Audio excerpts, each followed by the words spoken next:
Good morning dear leaders. ನಾನು ಮಹಂತೇಶ್ ಹತ್ನೂರು ಮಾತಾಡ್ತಾ ಇದ್ದೀನಿ. ಇತ್ತಿತ್ತಲಾಗಿ ಬಹಳಷ್ಟು ಕಂಪ್ನಿಗಳು ಬರ್ತಾ ಇದ್ದಾವೆ ಮಾರ್ಕೆಟ್ನಲ್ಲಿ. ಬಂದಂಥ ಪ್ರತಿಯೊಂದು ಕಂಪ್ನಿನೂ ಕೂಡ ಹೇಳ್ತಾರೆ ನಾವು ನಂಬರ್ 1 ಇಂಡಿಯಾದಲ್ಲಿ ಅಥವಾ ಫಾಸ್ಟೆಸ್ಟ್ ಗ್ರೋವಿಂಗ್ ಕಂಪ್ನಿ ಅಂತ ಹೇಳ್ತಾರೆ. ನೋಡಿ, ನಾನು ತೋರಿಸ್ತಾ ಇದ್ದೀನಿ 2025 ಮೇ, ರೀಸೆಂಟಾಗಿ ಮೇ ಮಂತಲ್ಲೇ ಇದು ಅಪ್ಡೇಟ್ ಆಗಿದೆ ಗೂಗಲಲ್ಲಿ. Top 10 direct selling companies in India with revenue, founder and details ಇದೆ. ಅಂದರೆ ಈ ಕಂಪ್ನಿಯನ್ನು ಯಾವಾಗ ಸ್ಥಾಪನೆ ಆಯಿತು, ಸೊ ಟಾಪ್ 10 ಕಂಪ್ನಿ ಯಾವ್ಯಾವು ಅಂತ ಎಲ್ಲ, ಆ್ಯಂಡ್ ಅದು ಕಂಪ್ನಿಯ ಟರ್ನ್ ಓವರ್ ಎಷ್ಟಿದೆ ಅಂತ ತೋರಿಸ್ತಾ ಇದ್ದೀನಿ. ನೋಡಿ, ಇದು ಗೂಗಲಲ್ಲಿದೆ. ಸೊ ಫಸ್ಟು ಒಂದು ಬಂದುಬಿಟ್ಟು ಆ್ಯಮಿಯೋ ಕಂಪ್ನಿ, ಓಕೆನಾ. ಸೊ ನೋಡಿ, ಇದು ಕಂಪ್ನಿ ಸ್ಟಾರ್ಟ್ ಆಗಿದೆ ಯಾವಾಗ ಅಂದ್ರೆ 1959 ಒಳಗಡೆ, 1959 ಇಸ್ವಿಯಲ್ಲಿ ಸ್ಟಾರ್ಟ್ ಆಯಿತು. 1998 ಇಸ್ವಿಯಲ್ಲಿ ಇಂಡಿಯಾಕ್ಕೆ ಬಂತು ಕಂಪನಿ. ಓಕೆ, ಸೊ ನೋಡೋದಾದ್ರೆ ಇದರ ಟರ್ನ್ ಓವರ್ 8,000 ಕ್ರೋರ್ ಇದೆ ಇಂಡಿಯನ್ ಕರೆನ್ಸಿ ಪ್ರಕಾರ, ಓಕೆನಾ.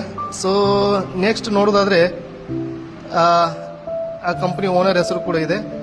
ಸೊ ಈ ಕಂಪನಿಯಲ್ಲಿ 2,500 ಜನ ಕೆಲಸ ಮಾಡ್ತಾ ಇದ್ದಾರೆ ಇಂಡಿಯಾದಲ್ಲಿ. ಇದು ಫಸ್ಟ್ ಕಂಪನಿ. ಎರಡನೇ ಕಂಪನಿ ಇದೆ ನೋಡಿ, Vestige marketing private limited. Okay, so founder mister Gautam Bali ಅಂತೇಳಿ. ಸೊ 2004 ಇಸ್ವಿಯಲ್ಲಿ ಕಂಪನಿ ಸ್ಟಾರ್ಟ್ ಆಗುತ್ತೆ. ಇದರ ಟರ್ನ್ ಓವರ್ ಬಂದುಬಿಟ್ಟು ಇಂಡಿಯನ್ ಕರೆನ್ಸಿ ಪ್ರಕಾರ 3,000 ಕೋಟಿ ಟರ್ನ್ ಓವರ್ ಇದೆ. ಸೊ 2023 ಅಂಕಿಅಂಶ ಪ್ರಕಾರ, ಓಕೆನಾ. ಸೊ ಇದರ ಹೆಡ್ ಆಫೀಸ್ ಬಂದುಬಿಟ್ಟು ಡೆಲ್ಲಿ, ಓಕೆನಾ. ಸೊ ಈ ಕಂಪನಿಯಲ್ಲಿ ಕೆಲಸ ಮಾಡ್ತಕ್ಕಂಥ ಎಂಪ್ಲಾಯಿಗಳ ಸಂಖ್ಯೆ 1000 ಪೀಪಲ್ ಇದಿದೆ. ಇದು ನಂಬರ್ 2ನಲ್ಲಿದೆ.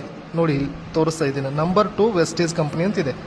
ಸೊ ನೆಕ್ಸ್ಟ್ ಬರುತ್ತೆ ಹರ್ಬಲ್ ಲೈಫ್ ಅಂತೇಳಿ. ಓಕೆ, ಸೊ ಇದ್ರ ಬಗ್ಗೆ ಬೇಡ ನಮಗೆ. ಸೊ ನೆಕ್ಸ್ಟ್ ಬರುತ್ತೆ 4ನೇ ಕಂಪನಿ ಇದೆ ಮೋದಿ ಕೇರ್. ಇದು ಕೂಡ ಇಂಡಿಯನ್ ಬೇಸ್ ಕಂಪನಿ ಇದೆ. ಸೊ ಇದರ ಟರ್ನ್ ಓವರ್ ಬಂದುಬಿಟ್ಟು 2,500 ಕೋಟಿ ಇದೆ. ಓಕೆ, ಇದರ ಓನರ್ ಬಂದುಬಿಟ್ಟು ಮಿಸ್ಟರ್ ಸಮೀರ್ ಮೋದಿ ಅಂತೇಳಿ. ಸೊ ಎಂಪ್ಲಾಯಿಗಳು ಬಂದುಬಿಟ್ರೆ 700 ಪೀಪಲ್ ವರ್ಕ್ ಮಾಡ್ತಾ ಇದ್ದಾರೆ. ಓಕೆ, ಸೊ ನೆಕ್ಸ್ಟ್ ನೋಡೋದಾದರೆ ಓರಿಪ್ಲೇಮ್ ಅಂತಿದೆ. ಸೊ ಅದು ಬೇಡ ನಮಗೆ. ಸೊ ನೆಕ್ಸ್ಟ್ ಕಂಪ್ನಿ ಇದೆ ಫಾರ್ ಎವರ್ ಲಿವಿಂಗ್ ಪ್ರಾಡಕ್ಟ್ಸ್ ಅಂತೇಳಿ. ಸೊ ನೆಕ್ಸ್ಟ್ ಬರುತ್ತೆ ಮೀ ಲೈಫ್ ಸ್ಟೈಲ್, ಓಕೆನಾ. ಸೊ ಅದರ್ವೈಸ್ ನೆಕ್ಸ್ಟ್ ಬರುತ್ತೆ 8ನೇ ಕಂಪ್ನಿ IMC ಇದೆ. ಸೊ ಇದು ಕೂಡ ಇಂಡಿಯನ್ ಬೇಸ್ ಕಂಪ್ನಿ ಇದೆ. ಸೊ ನೆಕ್ಸ್ಟ್ ಇದೆ 9ನೇ ಕಂಪ್ನಿ RCM ಕಂಪ್ನಿ ಇದೆ, ಓಕೆನಾ. ಸೊ ನೆಕ್ಸ್ಟ್ ನಾವು ನೋಡ್ತಾ ಇದ್ದೀವಿ ಅವೇನೋ ಅಂತಿದೆ. ಇದು ಟಾಪ್ 10ನಲ್ಲಿದೆ, ಓಕೆನಾ. ಸೊ ಹಾಗಾದ್ರೆ ಹೇಳಿ, ಯಾರು ಇತ್ತಿತ್ತಲಾಗಿ ನಮ್ಮನ್ನು ಡೈವರ್ಟ್ ಮಾಡ್ತಾ ಇದ್ದಾರೆ, ನಾವು ಇಂಡಿಯಾದಲ್ಲಿ fastest growing company, number 1 company, so ಇದನ್ನಂತ ಹೇಳ್ಕೊಂಡು ಬಂದಿದ್ದಾರೆ. ಸೊ ಒಂದು ಸಲ ಈ ಒಂದು ವಿಡಿಯೋನ ತೋರಿಸಿ, ಪ್ರತಿಯೊಬ್ಬರಿಗೂ ಕೂಡ ಯೂಸ್ಫುಲ್ ಆಗ್ತಕ್ಕಂಥ ವಿಡಿಯೋ ಅಂತ ಹೇಳ್ಬೋದು. So thank you so much and wish you wealth.